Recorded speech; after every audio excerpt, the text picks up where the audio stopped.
everyone. I'm Shaheen from the Content Mix, and I'm excited to be here with Michael Lonnon, EMEA Marketing Director for UK-based master data management company Stibo Systems. Thanks so much for joining us. You're very welcome. Pleased to be here. Yeah, so first I just wanted to start out by asking you a bit about your background and how you got into marketing and specifically content marketing. So I've been in marketing for about 20 years now, and I had a bit of an auspicious start. So when I was at university, I was doing a sports science degree, which I didn't particularly enjoy. So I dropped out of university and went looking for jobs and thought, oh, where's the most money in IT? So I went and found myself I had an interview for an IT company called Sun Microsystems, who invented Java, for all those who are familiar with that. And I didn't get the job.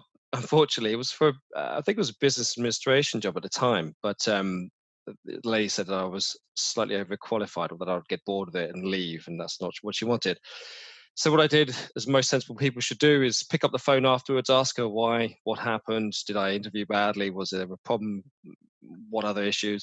And she quite liked that proactive, call me back in response. So she invited me back in. Actually offered me a different job as a marketing assistant. So then began on February 2000 my first job in marketing as a marketing assistant for Sun Microsystems, and that's how I got started. I see. So you really kind of fell into it. A little bit, yeah, absolute by luck of chance. And the lady, Fiona Gallagher, was a very sweet lady. And I guess I should dedicate much of where I am today to her from the start. Yeah, she saw your marketing potential, it sounds like. There must have been something. There must have been something there. Maybe it was what I wrote in the CV. I don't know. I see. So how did you evolve from there into what you're doing now? I mean, 20 years, so you have to summarize a bit, I suppose. It's quite difficult, but I'm quite a tenacious person. So I think largely it was about looking for opportunities and things to get my teeth into. And I don't like sitting around. So once, not when you get bored, but once you feel like you've got to a point, you want to move on to another point. You want to move on to another point. And by bugging the hell out of my managers throughout the years, as I moved from Sun Microsystems into partner roles, into direct marketing roles, and then into Microsoft to do more things with developers, and then so on and so forth, and moved through. It was just a case of looking for the opportunities, looking for things where I felt like I could add value. There were gaps in marketing delivery, or whatever it was. It was just looking and then bugging the hell out of my manager, as I say. It was kind of the approach that I took each time, and just looking for those opportunities to learn. Because I'm I read a lot, I look at a lot, and I research a lot, and it's just about what other skills can I pick up, and that's largely where it's come from. So in your role previous to Stibo, you were really in charge of content marketing, right? And then in your role now, I imagine that's just one part of what you do as EMEA Marketing Director. Yeah, the company I was at before, a marketing agency where I looked after creative and content for 5.5 years, was a fantastic opportunity, because I got to work with so many different companies doing so many different things, different campaigns, and these companies were operating across different industries. They were approaching different contacts, different personas. So the way that you approach one person in one industry or for one product was different. How you would do it to somebody else, to somebody else, somebody else. So the approaches you'd have to take would be different. And because it really helps you cut your teeth, because you're effectively taking somebody's money and helping them quadruple it, doing taking different approaches to market. You learn a lot. You learn quickly, and I'm quite a tight person, so I like to make my money stretch. So I was always looking at different ways that I could take that money and spread it as widely as I could. And content is a massive part of anything that you do. It's the most important part of anything that you do. So I always put that at the center of any campaign that I ran, any event that I did, any creative that I created. Content always sat as a fundamental part of it. Yeah, so that was a great learning experience. And so can you kind of explain what your day-to-day is like now as a EMEA Marketing Director at Stibo? Yeah, so I take a lot of what I learned over the last 20 odd years, and really I go to trade shows and I meet different individuals, and I try and influence. That sounds a bit of a crap word. I try and influence individuals to listen to our message, to understand what it is that we do, what the value is that we offer, and then come to us when there's an opportunity for the products that we sell. But a lot of it's about persuasion. A lot of it is about gaining interest, because if I'm being brutally honest, a lot of the content that our competitors farm out there isn't very good. So it's not very difficult to stand up, which is a fantastic place for me to be in. But again, it's about content and the message that you get out into market. So I do a lot of emails, I do a lot of nurturing, a lot of, as I say, a lot of events, a lot of social media, but all of it, doesn't matter what it is, whether it's a wall on a stand at an event, it's all about the copy, it's all about the content, it's about the message. And that's the most important thing. I noticed that compared to a lot of B2B companies, you guys do a lot of storytelling, I think, in your blog posts, especially the ones written by you. I read your post about the Champs-Élysées and Yeah, could that was definitely yeah, and I could definitely relate to that, living in Madrid where we have very similar roundabouts. So yeah, so just curious how storytelling plays into your content approach. Yeah, I think one of the best lessons I've picked up over the years, from a lot of the people I read, is ultimately you're writing to individuals. It's just it doesn't matter whether it's B2B, whether it's B2C, whether it's anything to anything. You're writing to an individual who is going to make an emotional decision at some point. And the best way to connect with those individuals is through the stories that you tell. Then you become relatable. And again, going back to a lot of the stuff that I see, it's a lot of it's fluffy, a lot of it's corporate, a lot of it is not very good, because it simply doesn't relate to the individual. It doesn't address the you in the conversation, and that's missed a lot of the time. So I always try and make it relatable in some way, shape, or form, even if the experiences that I go through myself as an individual aren't particularly interesting. But it's just trying to make it relatable to the reader. That's what it's about, I think. So for those who don't know, can you tell us a little bit about what Stibo Systems does? Yeah, so Stibo Systems is a Danish master data management vendor. We're a foundation. We've been going for about 225 years. So I think we're the oldest computer or the oldest software company on the planet, which is a bit of an odd statement to make, but it actually is. And what we do is we look after, for example, customer information. So anybody looking to sell more to their customers, or to communicate with their customers, or to engage with the customers better, needs a good handle on customer information, and that's kind of where we help. And also with product information. So for example, if you're going to a supermarket and you're looking to buy a bunch of products, you're going to check the labels out and see what ingredients are on there, what the calorific type of information is on there. The more information you have, the more inclined you are to buy that particular product.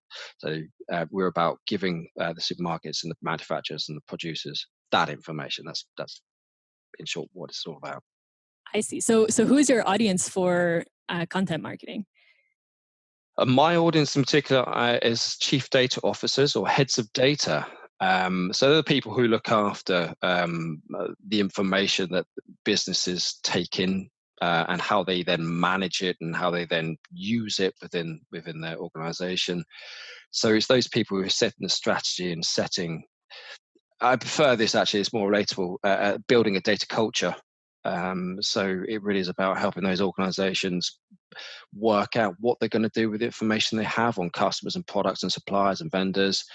And so, again, it makes no difference. I'm talking to chief data officers, and these guys are sometimes quite technical. A lot of them actually, they've got to be a business background. But everything that I try and write to these guys is all about the value, the business value, because master data management is a bit of a dusty topic, and again, it's about making it the topic relatable. What is the outcome if you've got master data management? What can change for you as a business? What can change for you as an individual? How does it impact your consumers? What do they get out of it as a result? How will their lives be better, and will it change?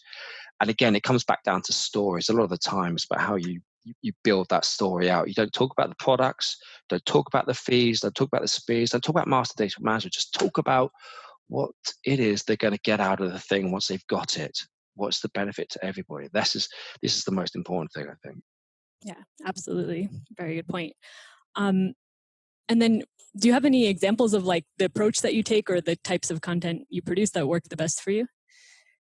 Yeah, so when I first joined Stibo Systems 3.5 years ago, the biggest problem that I found very quickly was that 80% of the people we were talking to didn't know who we are, didn't know what it is that we did, or didn't really understand the value of the thing that we did.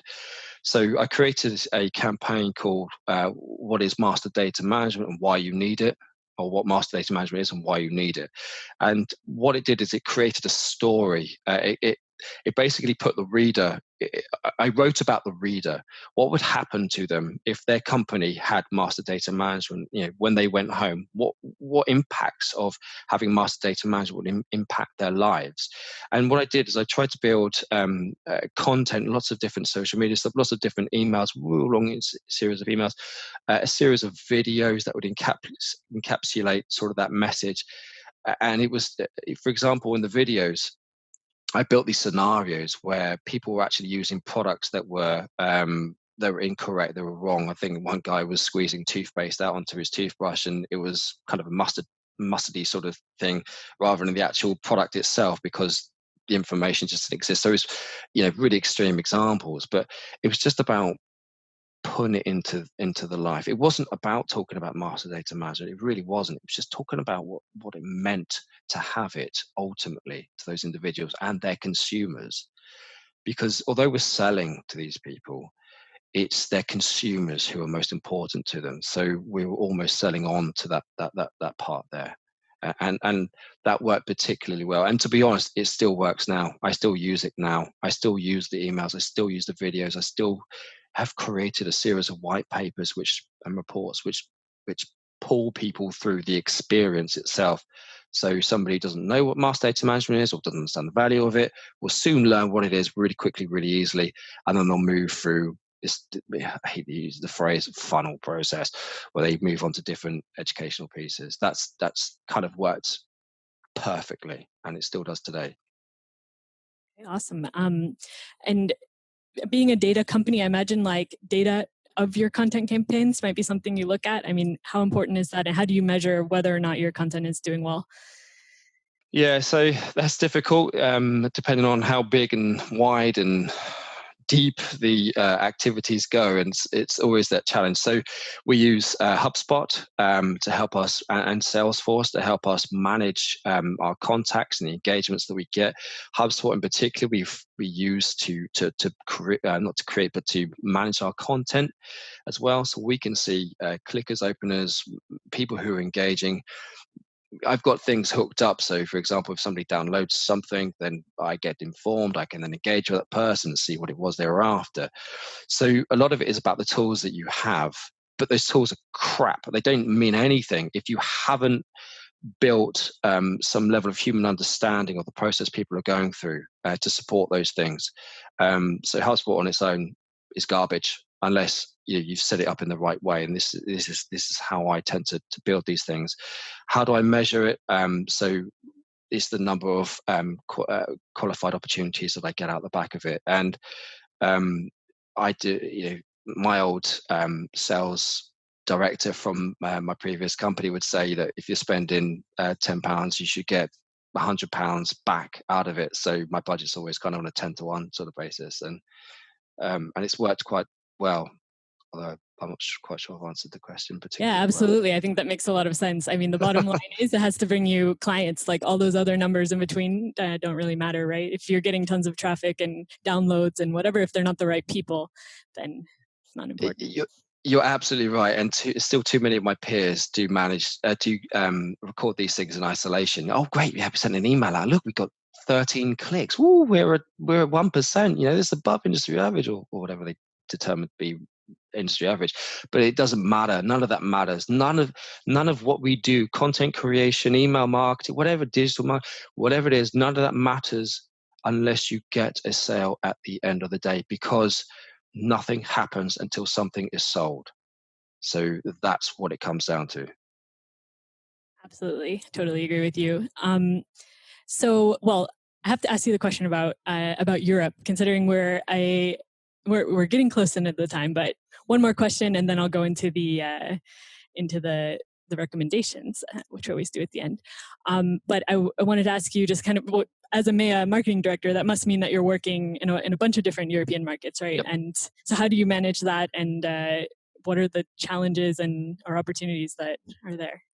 Yeah, it's an interesting one actually, because different countries have different cultures. The people you deal with, although they're similarly titled, chief data officers, for example, heads of data, the way they engage with you is very, very different. For example, those in the Nordic countries are brilliant to work with. They're very abrupt, very blunt. They're very truthful, and so you've got to make your messaging, your content, fit to that purpose. You can't. I've got a great example actually. I used to work in France as well, and I used to take what I did in English, translate it into French, and send those things out. And I got pulled up on it by one of my colleagues once, and he said, "No, you can't do it like this. You have to do it." That's terrible French. It's not a French accent. But what he did is he took one of my paragraphs of an email that I'd written, and he wrote it out literally in the French way, and it was about 2 paragraphs longer. It was massive, and he called it flowering it up. So in France, the content becomes much longer. But in Nordic countries, for example, it has to be much shorter, much more concise, get to the point much faster. Whereas in the UK, you can be a little bit more descriptive. You can go into a little bit more detail, and people will still understand the message you're trying to get across.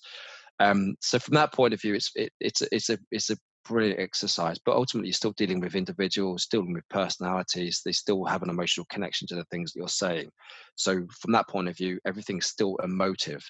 It's just about who it is you're talking to, and kind of the culture and background. So make sure you do your research and understand a little bit more about the audiences you're talking to. Absolutely. Okay, so I'll go into the recommendation questions. So what is an app or a tool that you can't work without? That's got to be, I would say that's HubSpot. Yeah, it's got to be HubSpot. Yeah, that thing is so wired into my daily existence at the moment. I can't do without it. Yeah. Okay. And I think, yeah, we got that from before. Kind of, it's your central marketing automation platform to keep track of how everything is going in your campaigns, right? So Exactly. Yeah. And then, any marketing influencer, preferably in Europe, who you follow? I would say my biggest the person I follow most is a guy called Drayton Bird. He is a 80-odd-year-old copywriter. Used to work with David Ogilvy at Ogilvy and Mather, for anyone who's familiar with them. And he is bloody brilliant. The things he says, he's just often outrageous, but very on point. And the lessons you can pick up from him are fantastic. And one lesson I pick up from him, and I try and convince my children this is what matters, is that good writing starts with good reading. That's a key message. You cannot hope to influence people. You cannot hope to persuade. You cannot hope to get a message across if you've not read enough to understand about the how copy works to persuade people to do things. So I read tons, and he also recommends other people to read on as well. So I'm, for example, I'm reading 1 + 1 = 3, a masterclass in creative thinking by Dave Trott. Amazing. So get on that. But there's lots of different books as well. But Drayton Bird, fantastic. Okay, sounds like a great recommendation. I'll have to check them out. And then, any valuable European group or event that you're a part of? Yeah, so I'd always say to somebody, in whatever it is that they're doing, get yourselves entrenched in what it is that you're doing. So for me, I work with chief data officers of large enterprise organizations. So I spend a lot of my time at a group called CDO Exchange, where these guys go, where they talk, they network, it's peer-to-peer relationships, and by being there, I get to understand what pain it is that they're going through, so I can sort of address my messages to fit. And also, my face gets known as well, so it becomes much easier to have conversations with these individuals when it comes to buying decisions. So CDO Exchange for me is a big one for myself. Yeah, that's where I sit. Okay, great. And well, do you have any parting words or final advice you give to people looking to advance in their content careers? I think the two messages I've said here resonate massively. Think about those, but I'll add in a third one. So the first one is nothing happens until something gets sold. So make sure you track and measure absolutely everything that you do back into the sales results. The second thing, as I mentioned, is good reading. Good writing starts with good reading. Read as much as you can, but make it as varied as you can. The more experiences you can put into your writing, the better it will come across and the better stories you can tell. But a third thing, which again, as I say, a lot of my peers, a lot of people, other organizations like Stibo Systems miss, is they're writing to you. They're writing to the individual. Stop talking about yourself. And that drives me nuts. I read a lot of content where there isn't one mention of the word you, the most important word in copy, the most important word in content, you. So make sure you get that in there as often as you can. Write to the individual. Those are my 3 tips. Absolutely. Excellent advice. Well, thank you so much, Michael, for sharing your insights with us. You're very welcome. It was a pleasure. Yeah, and thanks everybody for joining in. For more perspectives on the content marketing industry in Europe, check out thecontentmix.com, and we'll be releasing a lot more interviews like these every day on our podcast. So keep tuning in. Thanks. Bye-bye.